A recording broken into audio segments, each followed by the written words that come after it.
Na hata leo hii katika nchi ambazo zina makombora ya nyuklia, maelfu ya makombora, maana duniani sasa hivi hakuna takwimu zenye uhakika juu ya idadi ya makombora ya nyuklia. Hakuna idadi bado, ni siri ya baadhi ya nchi, lakini takwimu zingine zinaonyesha mpaka 2020 na yanafikia kiasi kwamba yakirushwa yanaweza kuangamiza dunia yote zaidi ya mara moja.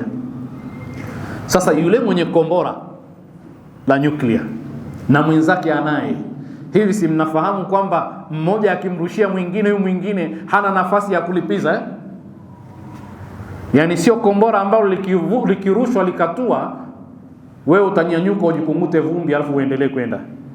Hapana.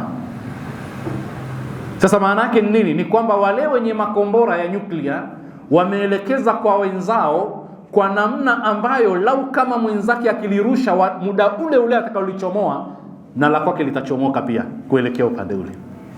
Yani ameshasetiwa. Nataka tuelewe maana aidu. Yani ni vitu vimesetiwa kwa adui kiasi kwamba adui yako akiliachia na la kwako automatically linaachika, linakwenda kwake.